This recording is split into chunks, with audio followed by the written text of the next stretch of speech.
Thank you. Okay, so my topic's about gambling. I'm basically here to convince you to not gamble, but if you've already started, then try to quit gambling. So, did you know that in 2017, a man from China sold one of his kidneys just to pay off his gambling debts? That may sound extreme, but it's a real story, and unfortunately, it's just one example of how devastating gambling can be. Gambling, which is most often glamorized by casinos, media, and even state lotteries, is a billion-dollar industry.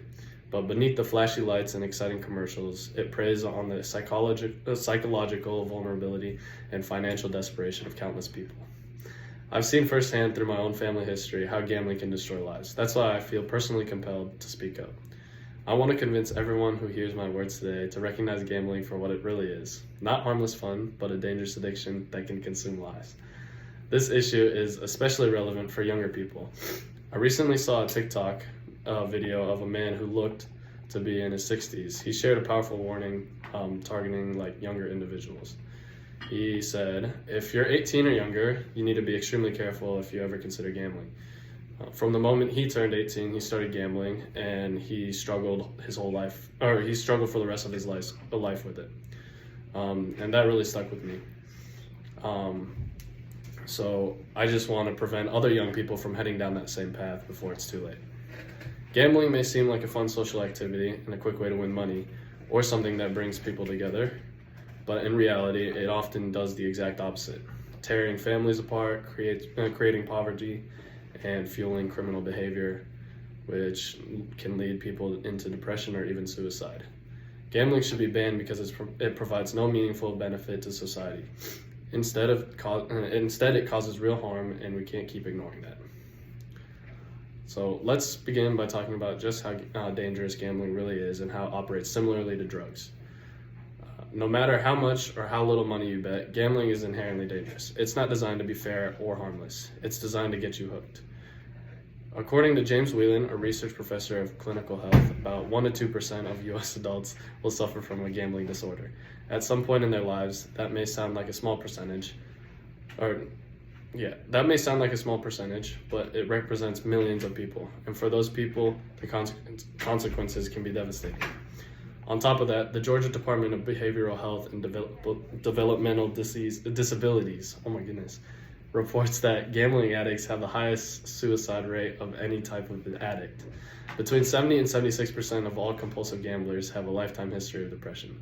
That's not a coincidence. It's a result of how destructive gambling can be. Casinos and online gambling apps are filled with games that are deliberately engineered to be addictive. One common trick is the near miss effect, where a player comes close to winning but just barely misses. Studies show that this triggers a release of dopamine, the same brain chemical involved in drug highs. That's why some researchers compare the effects of gambling to the effects of using cocaine. According to a study conducted by the University of Nevada, around 23 million Americans fall into debt because of gambling. That's a massive number of people suffering financially, often feeling like there's no way out. Some people argue that we have the freedom to choose how we spend our money, and that's true, but freedom of choice does not justify entire industries profiting off human suffering. Just because something is legal doesn't mean it's right. We already restrict things like cigarettes, alcohol, and certain drugs to protect public health. We should view gambling the same way. When the harm done to individuals and society outweighs the pleasure of a few, banning gambling isn't extreme, it's necessary. So how can we actually start making a change?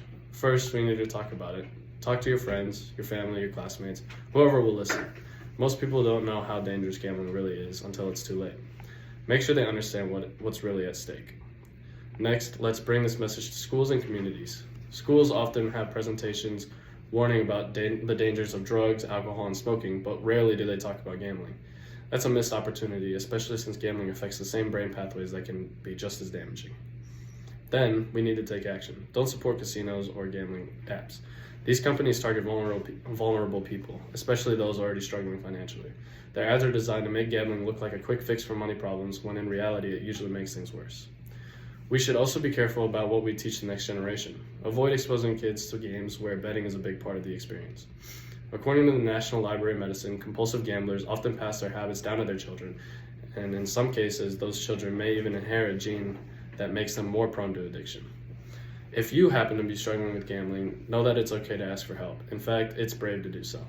Research shows that about 90% of people with gambling problems never seek help. That needs to change. The more we talk about it, the more we can reduce the stigma and help people heal.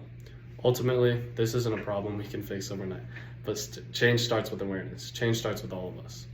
Imagine what our country would look like if we reduced gambling dramatically. We'd see less crime, less poverty, and stronger families. When people fall into financial ruin from gambling, they often become desperate, and desperation leads to bad decisions, sometimes even criminal ones.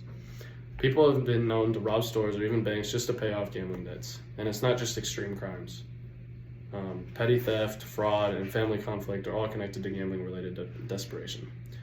Even just limiting gambling access to creating systems that cut people off before they bet their life savings could make a difference.